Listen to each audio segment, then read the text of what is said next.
This is producer Susie, and you're listening to Greg and Will Retherford's reaction to the Colts' 41-14 preseason win over the Bengals.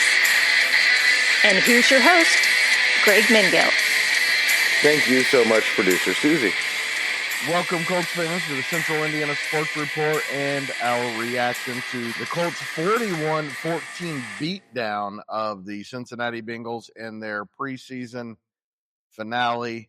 It was complete domination from the start, 24-7 at halftime, 31-7 right out of halftime. Riley Leonard out there killing it. Well, we're not really here to talk about preseason football. We're more here to talk about preseason being over and heading into the regular season. Thoughts on the Colts' final preseason game? I guess good that it's over because I'm getting tired of talking about it, to be honest.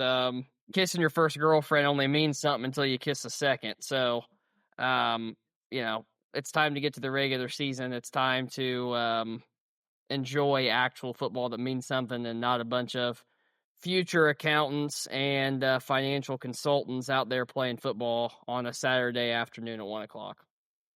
That being said, Riley Leonard looks like he is definitely not going to be a future accountant. Looks like he's going to be a third-string quarterback for the Colts.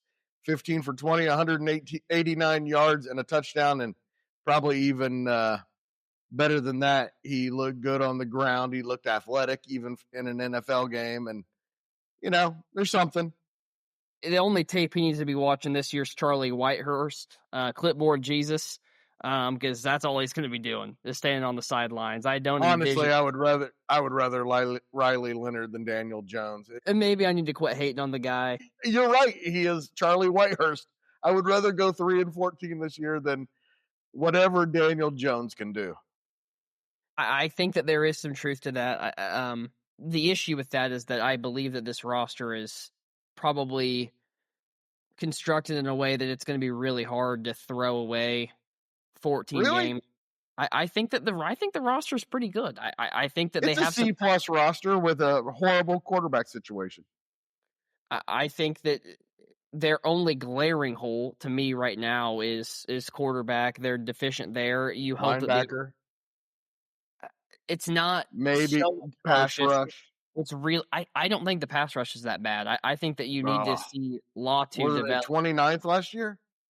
And you had a rookie guy who I don't think fit the scheme very well.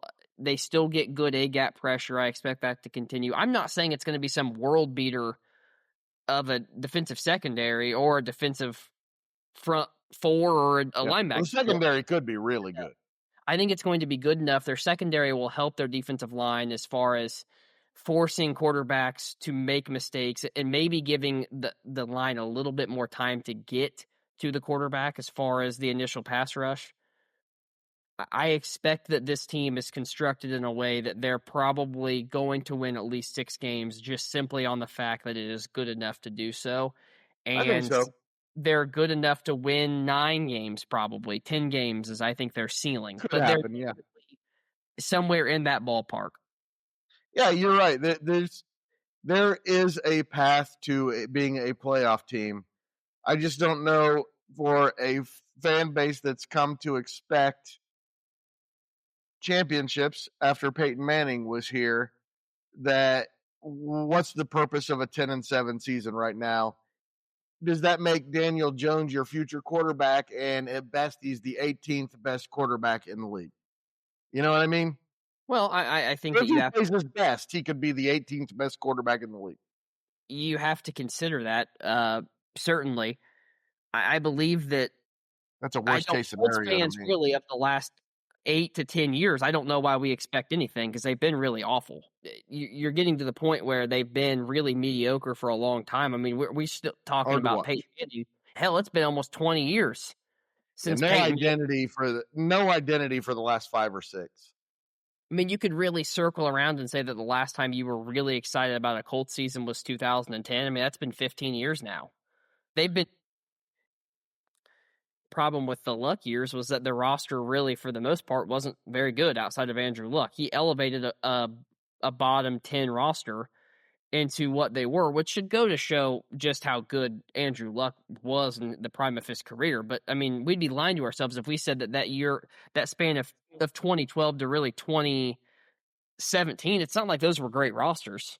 They were average rosters with a really good quarterback that elevated the team around him. You had T.Y., you had Dante Moncrief, you had Reggie Wayne for some of those years, but offensively they kind of lacked an identity outside of Luck. And we're going to see. I still think that defensively they can have an identity because I think that Anarumo is good enough a defensive coordinator to do so. I think where I see the key is that they don't have an offensive identity that I've come to find yet. So well, they should be run the ball down your throat all the freaking time, and it's not, and that's got to change. They need to just run, and then pass every once in a while. Yeah, I think that they're going to use Warren at times as an extension of their run game in the screen game. I think that you're going to see Pittman's usage probably ultimately increase with Daniel Jones, because I think that Jones, for everything that Richardson isn't, Jones is probably a slightly more efficient intermediate short thrower of the football, which is going to benefit you would consider Michael Pittman one of your better playmakers on the team. It's going to benefit Warren. It's going to benefit Downs. The issue isn't that Daniel Jones takes that much of a step back as far as Richardson, but you lose the awesome plays. You lose the 5-star plays that Richardson's able to make that maybe only another quarterback on the entire planet is able to make. What Daniel Jones gives you, it's going to be conservative. It's going to be, I guess, consistent. Sometimes pretty good, sometimes really bad. He's not ever going to he's not elevating anything. He's going to keep that offense at the same level that it was before, and there's no elevation. His ceiling is pretty good. It's okay. His ceiling is okay on a level on a scale of quarterbacks is okay. Okay, maybe okay to pretty good is his ceiling. Well, it's his ceiling. Well, you and I are going to be talking this week on Strictly Biased with Will Retherford and the Colts Report, more about the Colts. Right now, the question I want to ask you is, what are you looking forward to most about week 1 and finding out about this team? I want to see what the NFL record is for most field goals made, because I think Spencer Schrader might break the NFL record week 1, because I see this offense as being good enough to get you in field goal range and not good enough to finish the job. Well, that's my next question. Does Tyler Warren change that? I think that collectively as an offense, I think that they have good pieces. I think that they struggle for everything Michael Pittman is. He struggles to get the ball in the end zone for whatever reason, whether that's his doing, whether the scheme, the quarterback. Tyler Warren has never had an issue getting in the end zone. Not that this is a different level, but. And I think that that's true. I just fear that there's going to be opportunities to get in the end zone that will be missed because of Daniel Jones.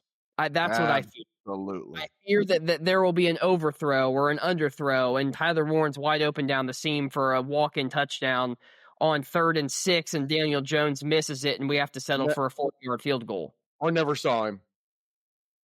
That's what I fear. This team is going to go as far as the skill players take it. It's different than a quarterback. I think you know how far the quarterback's going to take this team.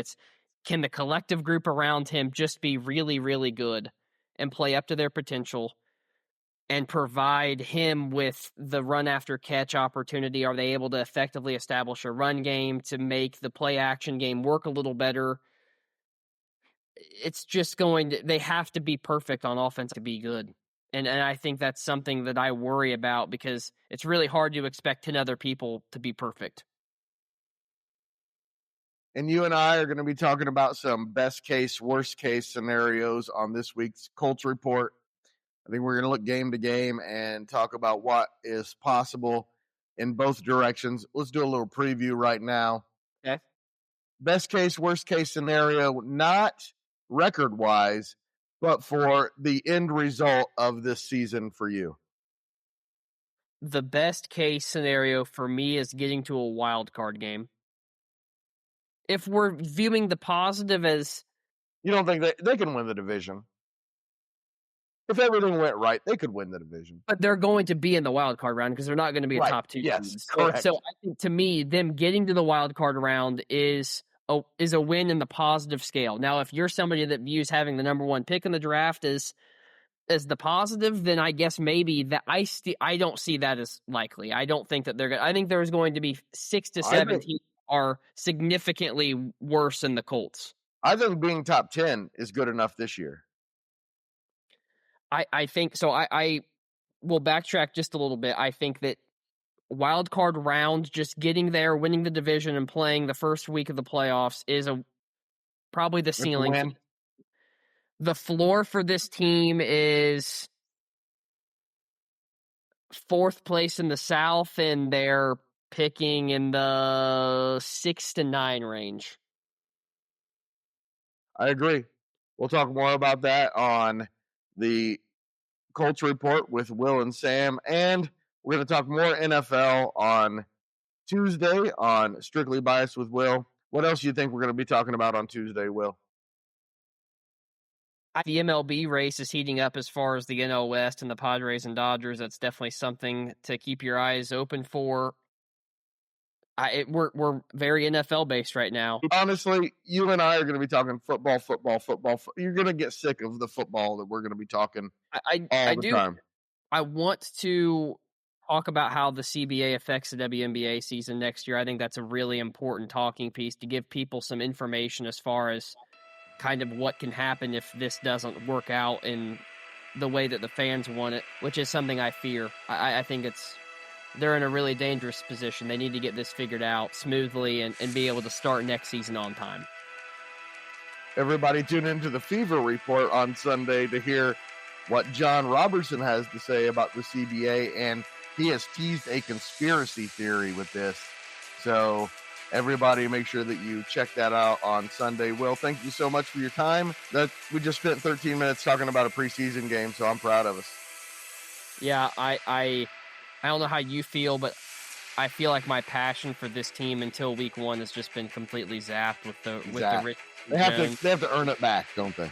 I feel very little excitement. I'm excited to watch games. I'm excited for football to be back on. Yeah. But frankly, I'm really indifferent on the Colts right now. I'm not indifferent. I just have very little hope. I do too. I have no hope as far as what this season can be. I think the best hope is that they suck. Like, they go 2-15, and Riley Leonard is quarterbacking them from week 5 to week 17, and they are in a top 5 pick position. That, to me, is the best case scenario, because there is no beating Baltimore, Buffalo, Kansas City, San Diego, Denver. They're not beating those teams.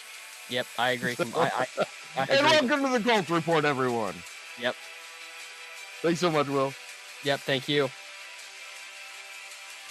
Thanks once again to our guy, Will Retherford, for joining the Central Indiana Sports Report. And thank you for listening.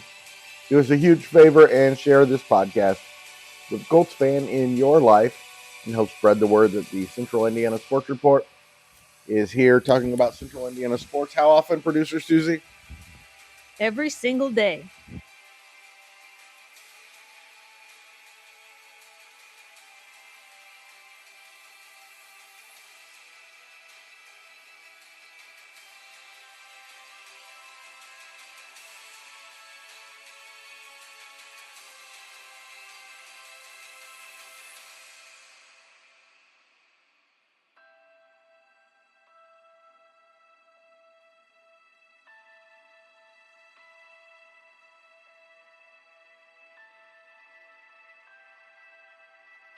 The Central Indiana Sports Report is a product of ITG Media, and I love Susie.